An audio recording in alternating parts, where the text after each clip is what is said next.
The beginning, when war started on my farm. Owning a farm in a neighborhood obsessed with perfectly trimmed lawns, matching mailboxes, and beige-painted houses was never going to be easy. But I never expected to be caught in an all-out war with the HOA's self-proclaimed Queen Karen. Karen wasn't just an HOA president. She was a tyrant in pearls, a dictator with a clipboard. From the moment I inherited my grandfather's 15-acre farm, she made it her life's mission to erase my existence from her perfect, suburban world. The first time we met, she wasn't even polite about it. She strutted up to my front porch, sunglasses perched on her nose, and announced, "Your farm is an eyesore. It's lowering property values." I should have known then that she wouldn't stop until she had complete control. But I was prepared. What Karen didn't know was that my grandfather had left me more than just land. He left me a plan, a way to fight back, a way to make sure that if anyone ever tried to take our farm away, they would walk straight into a trap. And Karen? Oh, she walked right in. The first attack, Karen declares war, started small. She sent letters complaining about the smell of hay, the sight of my red barn, and the unacceptable noise from my animals. She demanded I repaint the barn, tear down my fences, and relocate my chickens. I ignored her. That was a mistake. Karen escalated. She gathered signatures from her HOA loyalists and petitioned to ban livestock in the neighborhood, even though my farm wasn't even under HOA jurisdiction. She filed complaints with the city, claiming I was running a commercial operation illegally. But none of that worked. So Karen did what Karens do best. She called the cops on me. I was working in the barn when I heard sirens. At first, I thought it was just a passing patrol car. But when 2 police cruisers pulled into my driveway, I knew exactly who was behind it. Karen stood behind them, arms crossed, with the smuggest expression I had ever seen. This is it, she must have thought. This is how I finally get rid of him. But Karen had no idea that she had just made the biggest mistake of her life. Because in less than an hour, she wouldn't just be losing her little war. She would be the one getting arrested. The escalation. When Karen walked into my trap, the cops arrive, and Karen thinks she's won. The 2 officers stepped out of their cruisers, looking at their notepads. One of them, a tall guy with a no-nonsense expression, cleared his throat. "We received a complaint about illegal livestock and zoning violations," he said. I exhaled slowly. I knew this was coming. I crossed my arms and glanced at Karen, who stood triumphantly behind them. "Let me guess," I said. Karen, her fake, sweet smile spread wider. "It's Mrs. Davis to you," she snapped. "And yes, I reported it. This farm is a nuisance to the neighborhood, and it's time the law did something about it." The officer sighed. "Ma'am, according to county records, this land is legally zoned for agriculture. The HOA has no jurisdiction over this property." Karen's smile twitched, but she wasn't giving up. She pulled out a stack of printed papers, holding them up like a winning hand in a poker game. "Oh, I think you'll want to look a little deeper." The officers exchanged glances before taking the papers and flipping through them. Karen's eyes gleamed. She thought she had me. I could already tell she had spent hours digging up anything she could use against me. Then she hit me with her big move. "He's operating a commercial business without a permit," she declared. I raised an eyebrow. "Selling at the farmer's market doesn't make my farm a commercial business, Karen," I said, already tired of this nonsense. But she wasn't done. "What about the trucks?" she snapped. "The deliveries? I have pictures of work trucks entering and leaving the property. That's business activity, isn't it?" I pinched the bridge of my nose. "Karen, those are farm supply deliveries. This is a working farm. You know, the kind that grows food." Karen folded her arms, waiting for the officers to say something, anything, that would validate her madness. But before they could respond, a black SUV pulled up. Not just any SUV. A government vehicle. Karen frowned. "Who's that?" she demanded. I smirked for the first time that morning. "Oh, Karen, I think you're about to find out." The game changes when the state steps in. The door to the SUV swung open, and out stepped a serious-looking man in a dark suit. He carried a briefcase and moved with authority. He didn't even glance at me. Instead, he walked straight to the officers and nodded. "Morning, gentlemen. I was asked to come down here for a site visit." Karen's smug expression wavered. "Who are you?" she asked. The man turned to her, his expression unreadable. "I work with the State Agricultural Protection Bureau. We received a report that someone was interfering with a legally protected farm." Karen's face lost all color. The officers, now interested, handed him her stack of complaints. "Sir," one of them said, "this is Mrs. Davis. She's the one who filed the report." The man, who I now knew was Mr. Leland, nodded, flipping through the documents. He turned to me. "Mr. Carter, you own this farm, correct?" I nodded. "Yes. It's been in my family for generations." "And you're operating under a legal agricultural exemption?" "Correct." Leland turned back to Karen. "Ma'am, are you aware that this farm is protected under the state's Right to Farm Act?" Karen blinked. What?" Leland sighed and pulled out his official state handbook. "The Right to Farm Act prevents local ordinances and HOA regulations from interfering with legally established farms. That includes noise complaints, aesthetic disputes, and yes, attempts to reclassify farms as commercial businesses just because they conduct basic agricultural trade." Karen's face turned a shade of red I didn't know was humanly possible. "That's ridiculous. This is a residential community." Leland flipped through her complaints. "Can you confirm that Mr. Carter's farm was here before this neighborhood was built?" One of the officers, who had already checked the records, nodded. "Yes, sir. The farm has been here for over 100 years. The HOA was formed much later." Leland smirked.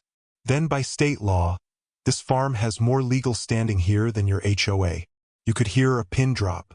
Karen realizes she's lost, but she keeps digging her grave. Karen's lips trembled. But that's not fair. These people didn't move here to live next to a barnyard. They want peace, cleanliness, order." Leland shrugged. "And Mr. Carter wants to keep his legally protected farm, which existed before any of you moved in. If your HOA wanted to avoid farms, it should have done better research before expanding into agricultural land." Karen stomped her foot like a child. "This is insane. I've had to put up with the stench, the noise, and the eyesore of this farm for years. It's time it goes." Leland sighed. "Miss Davis, I'll remind you that filing false complaints against a legally protected farm is considered harassment under the state's agricultural laws. Additionally, any attempt to restrict, interfere with, or disrupt its operation could result in civil penalties." Karen reeled back. "See civil penalties?" "Yes," Leland continued. "That means fines, lawsuits, and possible liability for any financial damages Mr. Carter incurs due to these repeated false complaints." At this point, I was doing everything I could to keep from laughing. But Karen? Oh, she was not taking this well. She launched into a full-blown tantrum. "This is corruption," she screamed. You paid these people off. You bribed them to protect your filthy farm." Leland didn't even blink. He turned back to the officers. "Gentlemen, I'll be filing a formal complaint against Mrs. Davis for repeated malicious legal actions against this farm. The Department of Agriculture will be in touch." One of the officers crossed his arms. "Ma'am, at this point, we're going to strongly advise that you stop interfering with this property. Continuing down this path could lead to legal consequences." Karen's face twisted into pure rage. "You can't be serious." The officer nodded. "Very serious." The trap snaps shut, and Karen gets a surprise visit. As if things couldn't get worse for Karen, another police cruiser pulled up. A young officer stepped out holding a clipboard. "Sorry to interrupt," he said. "We just got confirmation from the county clerk's office. They flagged irregularities in the HOA's financial filings." Karen froze. What?" The senior officer sighed. "Miss Davis, we're going to need you to come with us." Karen staggered back. "No, this is a mistake. You should be arresting him." But nobody listened. The officers cuffed her right there. As she was shoved into the cruiser, She turned to me, her face twisted in rage. "You ruined everything." I smiled. "No, Karen. You did that all by yourself." The aftermath, Karen's final downfall and the rise of a better community. The entire neighborhood turns against her. As the police cruiser carrying Karen disappeared down the street, the stunned silence among the gathered neighbors slowly turned into whispers. For years, Karen had terrorized everyone with her HOA dictatorship, fining people for ridiculous infractions, threatening homeowners with legal action, and running the HOA like her personal empire. And now, she was the one being taken away in handcuffs. A deep voice cut through the murmurs. "Well, guess she finally pushed too far." I turned to see Mr. Reynolds, one of the homeowners who had suffered under Karen's reign, arms crossed and shaking his head. "Guess so," I replied. Then, something I never expected happened. Applause. One by one, neighbors started clapping. A few even cheered. "About time," someone shouted. "Good riddance." Mrs. Carter, an elderly woman who lived a few houses down, stepped forward. "She fined me $200 last year because my trash can was visible for 10 minutes past collection time. I hope they audit every single thing she's done." A younger woman, Sarah Jenkins, nodded. "She made me rip out my flower bed because the colors weren't approved by the HOA. I spent over $1,000 on that garden." More voices joined in, sharing their own horror stories. It turned out I wasn't the only one Karen had targeted. She had spent years abusing her power, and now everyone finally saw it. Mr. Reynolds stepped beside me. "You know," he said, "most of us never actually voted for Karen. She rigged the elections and made sure no one else could challenge her." I raised an eyebrow. "So why didn't anyone stop her?" He sighed. "Fear. But now, that fear is gone. The HOA gets investigated, and it's bad." Over the next few days, things spiraled fast. Karen had bigger problems than just me. The county clerk's office officially opened an investigation into the HOA's finances. And as it turned out, Karen had a lot to hide. Small Blue Diamond missing HOA funds. Tens of thousands of dollars had disappeared from the HOA's accounts. Small Blue Diamond fake violations. Karen had been issuing fines for fake infractions and pocketing the money. Small Blue Diamond illegal fees. She had been charging homeowners extra, claiming it was for community improvements. But there was no record of any improvements ever happening. Small Blue Diamond conflicts of interest. Many of the HOA's service contracts for landscaping, security, and maintenance were being awarded to companies owned by Karen's family and friends. The local news station even got wind of the story. One morning, a reporter showed up at my farm. "We're covering allegations of fraud, corruption, and abuse of power in the local HOA. Can we get a statement from you?" I chuckled. "All I'll say is, Karen made her own bed. Now she has to lie in it." Karen fights back and loses hard. Karen, being Karen, wasn't going down quietly. Even from jail, she was sending emails, trying to rally her few remaining supporters. She hired a lawyer and tried to sue me for defamation and harassment. It was laughed out of court. Then, she claimed that her arrest was unlawful and that she was the real victim. But the evidence was overwhelming. Small Blue Diamond surveillance footage of her stalking my farm, taking unauthorized photos. Small Blue Diamond recorded HOA meetings where she openly admitted to manipulating fees and fines. Small Blue Diamond witnessed testimonies from multiple homeowners detailing years of abuse. Small Blue Diamond and the biggest bombshell, HOA financial records that showed she had embezzled over $100,000. It didn't take long for the court to find her guilty. She was sentenced to 3 years of probation, ordered to pay restitution to the HOA, and banned from holding any leadership position in an HOA ever again. Her house? Foreclosed. She lost everything. And just like that, Karen was gone.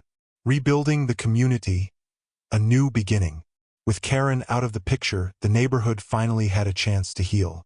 Small Blue Diamond, the HOA board, was completely replaced with fair, honest homeowners. Small Blue Diamond, all the fake fines were refunded.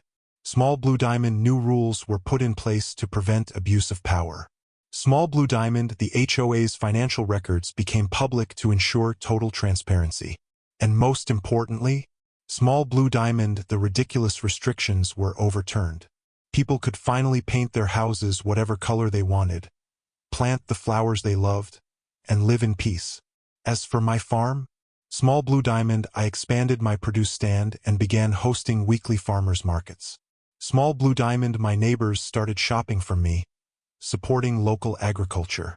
Small Blue Diamond, Mr. Reynolds and other homeowners even volunteered to help on the farm sometimes. The same community that once sided with Karen now stood with me. One evening, as I was finishing up work, Mrs. Carter walked up with a plate of fresh-baked cookies. "I never thanked you," she said, "for standing up to her. We were all too scared. But you," she smiled, "you didn't let her win." I took a cookie and smiled back. "I just did what anyone would do." She laughed. "Oh no, son. Most people would have given up. You fought back, and because of that, you saved this community." Final thoughts. The big lesson. As I sat on my porch that night, looking out at my peaceful farm, I realized something. People like Karen thrive on fear and control. They manipulate rules, use their power to bully others, and believe they're untouchable. But at the end of the day, the truth always comes out. And when people stand together, when they fight back, even the most entitled HOAs and power-hungry Karens can be defeated. A message to my viewers. If you enjoyed the story, do me a favor, white heavy checkmark like this video to help it reach more people. White heavy checkmark subscribe if you love crazy HOA stories and real-life drama. White heavy checkmark comment below. Have you ever had a Karen nightmare in your neighborhood? Share your story. Thanks for watching, and remember, stand up for what's right. See you in the next video.